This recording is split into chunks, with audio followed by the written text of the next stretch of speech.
এখানে ঢুকিয়ে কংগ্রেসকে ঢুকা যাবে না। বলো এক কদম, বলো এক কদম, দিকে কংগ্রেস কর্মীরা আক্রান্ত হচ্ছে না, পুলিশ প্রশাসন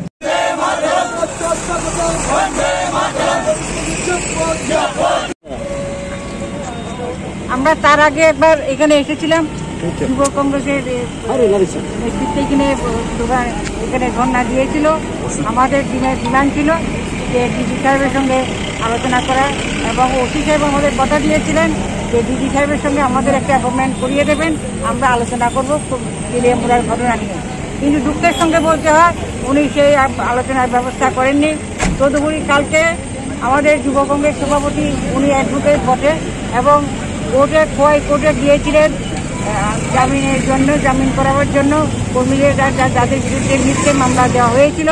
কিন্তু অতর্কিতভাবে তারা আগে প্রি প্ল্যান ভাবে সুন্দর করে সাজিয়ে যুব কংগ্রেসের সভাপতিকে মারার জন্য প্ল্যান করেছিল। কতগুলি গাড়ির মধ্যে তারা তাদের গুন্ডাবাহিনীকে নিয়ে, এই যুব কংগ্রেস সভাপতি তার গাড়ি নিয়ে বেরোচ্ছিল, তখন চতুর্দিকে গাড়ি এদিক সেদিক করে দাঁড় করিয়ে তাকে অ্যাটাক করে আস্তে আস্তে সামনের দিকে ব্যারিকেড নিয়ে যাচ্ছিল। তাদের উদ্দেশ্য ছিল কোর্ট থেকে একটু দূরে গেলে পরে তাকে প্রাণে মারার একটা প্ল্যান ছিল। কিন্তু তৎক্ষণাৎ পুলিশ অফিসাররা সেখানে ছিল কিছু থানার সামনে। যুব কংগ্রেস সভাপতি আবার কোর্টের মধ্যে ঢুকে যান, তাদের সেই পরিকল্পনা ব্যর্থ হয়েছে। কিন্তু আমাদের দাবি হইল আমরা আজকে আবার ডিজি সাহেবের সঙ্গে দেখা করতে চাই। এই অবস্থার আমরা একটা উত্তর চাই, সঠিক উত্তর চাই যে এই অবস্থা পরিস্থিতি সারা রাজ্যে কাহাতে চলবে, কতদিন চলবে। এটা যদি বন্ধ না হয় আমরা যুব কংগ্রেস, প্রদেশ কংগ্রেস, মহিলা কংগ্রেস আমরা সকলে একসাথে যৌথভাবে আমরা বৃহত্তর আন্দোলন আমরা করবো, এটাই আমাদের উদ্দেশ্য। বললো চেষ্টা করছে ডিজি সাহেবের সঙ্গে আমাদের দেখা করাবার জন্য।